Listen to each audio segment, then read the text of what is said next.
Hello, everyone. Danny here today to talk to you about the audiobook The Red Flag, written by Julia Maiola, narrated by, I gotta mess up at least one name or it's not me, huh? Narrated by Thomas Cardwell. There we go. See, I can get the name out eventually. Somehow I got in my head first off that this was a young adult book. And it might be a book designed for younger audiences, but if it is the most unique young adult book to come out in quite some time. It does not follow any of the standard party lines for young adult books. And if you're curious as to what I mean by that, give me just a second and I'll get to that. First, though, I have a favor to ask. If you love audiobooks, books in general, please subscribe to my channel. Come join me on my audiobook journey. Now, what do I mean by it doesn't follow the standard, thing for young adult, the standard party line for young adult? The standard party line for young adult, especially anymore, and it seems like book themes come in waves. And the recent wave is the story is going to be utopian. It's going to have a heroine, and the heroine's going to have 2 or 3 love interests, and those love conflicts are going to play a pretty major role in the story.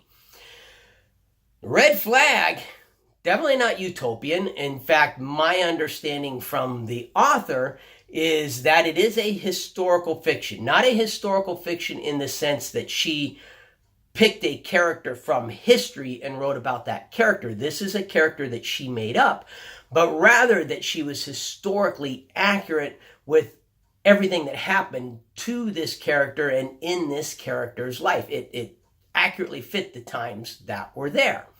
So I don't know if that makes it historical fiction, but I'm going to call it a historical fiction. It's a book about pirates. And it's a very conflicting book. And I don't mean conflicting in the sense of whether you enjoy the book or don't enjoy the book. I thoroughly enjoyed this book. Very much so. And I was extremely happy that it didn't do what I thought its purpose was to do when the book first started. So what a lot of people are trying to do nowadays is they're trying to take people that are truly cruel, truly in one sense or another evil, and portray them in a way that makes you like them, makes you empathize with them, makes you root for them, makes you want to be them. And when this book first started out, I thought that was what it was going to do with this captain. You have this captain. I have a bit of a dry throat today, so I might drink a few of these. He's a pirate captain. And as you learn more about him, you learn that he is extremely paranoid. Paranoid to the point of where when he takes a ship, he flies under the red flag 100% of the time. Now, I didn't know what flying under a red flag meant. I'm not a pirate buff. I now know what flying under a red flag means. It means you leave no prisoners. You kill 100% of everyone. Men, women, children, babies, they all die. And he's been doing this for years. Him and his crew have been doing this for years because of this paranoia he has.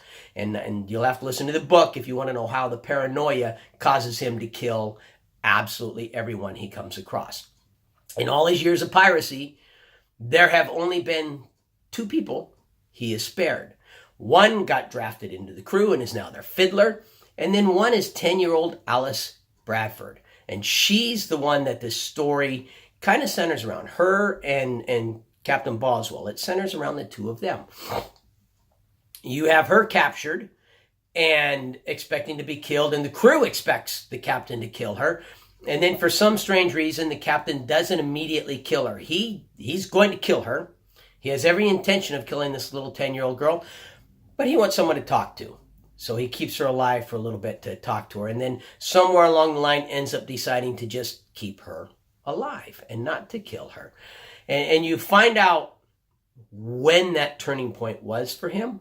And you find out what caused that turning point for him later on in the book. And it is a very distinct point where all of a sudden he decides, okay, I'm not going to kill her. And you find this out through his journal. So the book bounces from the present to Alice reading his journal. And this is where I thought, okay, the author is going to portray him to be the wounded hero and make him out to be like the anti-hero that we're going to root for. He's really the good guy. Even though he kills innocent men and women and children, he's really the good guy. I'm supposed to root for him by the time I'm done. Well, I'm not going to do it. You ain't going to win, Julia. I ain't going to root for your guy. Not going to happen. I don't actually think that was her goal, to make me root for the guy. Now, by the end of the book, I do have conflicted feelings about him. On one level, I'm curious and kind of hopeful that he will have a change of heart and actually become someone that I can root for. And on the other hand, the only way the world can be safe from him is if he's dead. And so you have that conflict by the end of the book. So, you know, I didn't really start rooting for him, but I almost started rooting for him. A good bit of that is due to Alice. Alice actually becomes his friend and starts rooting for him and trying to save him by the end of the book. Now, she's a 10-year-old girl. So she sees him committing these acts, but she doesn't really understand it. And so it's easy for her to start treating him based on how he's treating her versus on how he's treating other people. He is so violent and paranoid that eventually his own crew ends up turning on him. And one of the things that I found very interesting about the book is that the author, Julia, did not pick, one group of people to be the heroes. Okay, the British are going to be the good guys, the pirates are going to be the bad guys. Or the pirates are going to be the good guys and the British are going to be the bad guys. The British are the bad guys in this book. The pirates are the bad guys in this book. And as typical bad guys, they both have good sides and bad sides. They both have times when they seem to be doing a kindness, and they both have times when they're just cruel beyond belief, and you're sitting there thinking, I wish someone would intervene, beat them to a bloody pulp, and rescue this person they're being cruel to. The only two good people, actually three good people in this, no, there's four. There's the doctor. So there's a French doctor, there's Alice's dad, there's Alice's mom, and there's Alice herself. Those are the only four people I can think of from this book that are portrayed as just good people. 100% good people. You don't see anything bad about them at all throughout the entire book. You do discover that there is a real tie between Alice and Captain Boswell. You discover this through the journals, but it's revealed in the journals, but it's revealed in the journals in such a way that at least I didn't see it coming until the reveal happened. And there is a reveal in the book where you discover who Alice is and her connection to Captain Boswell. And for me, it was like, oh, wow, I did not see that coming at all. And no, she's not his daughter. This book doesn't follow any of those standard plots or ploys or anything like that. There really was nothing predictable in this book. There was nothing where I went, oh, I know what's going to happen next. There were times when things were happening. There's another ship asking for help, and I'm going, ooh, ooh, is this? Isn't it? And it's the same thoughts that Captain Boswell and the pirates are having in the book. They're wondering, ooh, is this? Isn't it? And I'm doing the same thing. I'm going, ooh, which one is it going to be? And oh, I think it's going to be, oh, it is kind of a thing, you know? I can't say it's a book that kept me on the edge of my seat, but it is most definitely a book that kept me upright and interested throughout the entire book. The narrator does a really good job. There are times when he's reading the journal where he sounds like he's actually reading something.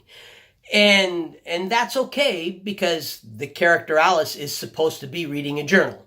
So the fact that he sounds like he's reading something rather than narrating something, it fits.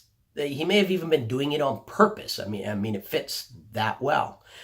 He does his voices, his accents are good. He does a really, really good job. I like the choice for narrator. As far as listening to this around the children, this is a book that I would have been okay listening to around my boys when they were smaller, but my wife might not have been. There's no language in the book whatsoever. They're pirates, and they kill 100% of the people they come across. So you know there's a lot of violence, but none of it is ever done in this overly graphic, bloody way. You've got some fights where they get stabbed, they get cut, and it gets descriptive like that in a couple of duels. But it doesn't come across as a gory blood fest by any stretch of the imagination. There are two scenes that I think would have had my wife going, I think maybe they're too young for this. And I would have been okay, because I would have gone, they don't even understand what the author is hinting at. Because there's a hint of rape. And by a hint of rape, what I mean, and this isn't going to be an exact quote, but this is going to be very close to what the book says. And it's as Alice is escaping the ship that the pirates are wiping everyone out, she hears the screams of the women. She turns and she looks, and she sees that the pirates are tugging on their dresses and hitting them, and she doesn't understand what's going on. And that's it. That's the entire hint. As an adult, we know what's coming. My boys would have just thought that they were beating up the women, and while that's not behavior I want my boys to learn, it's not being portrayed as something that is okay. It's being portrayed as something very evil, something that you should not do. So I would have been okay with the boys listening to it, because that was how it was portrayed. There's another scene where Alice herself gets attacked and has to be rescued. And the person who is attacking her, as an adult, we can tell what he has on his mind that he's going to do to this little 10-year-old girl. But the way it's worded, the way it's done, I don't think anyone other than a teenager or an adult would understand enough to see what is coming. I think a teenager would understand, what is potentially coming, doesn't end up coming, but not as an adult. Those two scenes are really the only two parts of the book that would give pause around children. So that would be you as a parent to decide, hey, are you like me to where you think, hey, the kids will be fine with it? Or are you like my wife, Sonia, to where I don't want the boys listening to that? And I would have listened to my wife. If she didn't want the boys listening to it, then we wouldn't have listened to it around them. That's really, I'm trying to think if there's anything else to say about this book. If you go to the author's blog, which I did after listening to the book, because I wanted to know. So a little bit of clarity here. The author contacted me, asked me to do a review on the book. Now, this is an honest review. This is my honest opinion of the book. I let the author know it will be completely honest. My reviews are always completely honest. And she was okay with that. But I was trying to find out is Captain Stephen Boswell a real character picked from history? Or is he someone who is made up? And if you go to her blog, then her blog actually explains she made Captain Stephen Boswell up. And her goal, this is kind of interesting, her goal in writing this book was to show pirates for the villains that they are. Her goal was not to have you feel any empathy towards Captain Boswell. And I don't know if her goals changed as she was writing. I only read one blurb on her blog. I didn't go back and read multiple blogs. I don't know if that changed, but she didn't quite hit the mark there because, like I said, by the end of the book, I did have conflicted feelings. And I was conflicted by the fact that I had conflicted feelings. I didn't want to like any of the pirates. They have been murdering and raping for years. However, there were pirate characters in this book that I liked, and I did not like the fact that I liked those characters. Even the fiddler, there's a fiddler on board this ship, and he does not participate in any of the ratings. Part of the charter is that he will be protected and never have to do anything violent, right? This does not make him a good guy in my eyes. Not at all. I firmly believe that if you witness violence, unprovoked violence being done against someone else, and you stand by and you don't do anything to protect that person, you are complicit in the violence that is happening to that person. And that's something that I always taught my boys. And this fiddler, in my eyes, was complicit in every single crime that these guys committed, because he didn't stand up. There's only one person in the entire book.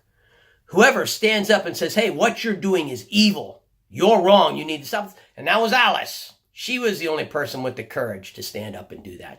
So I didn't want to like this fiddler boy at all. However, I ended up liking the fiddler boy and rooting for the fiddler boy. So, a very conflicting book, even had me conflicted about being conflicted.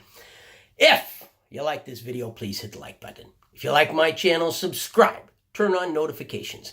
Questions, comments, feedback, it's what the comment section is for. Put them in there. But most importantly, no matter what else you do today, make sure that today you listen to at least one really good audiobook. And I do indeed recommend The Red Flag by Julia Maiola. I had to look at my notes there. Thank you. Have a good day.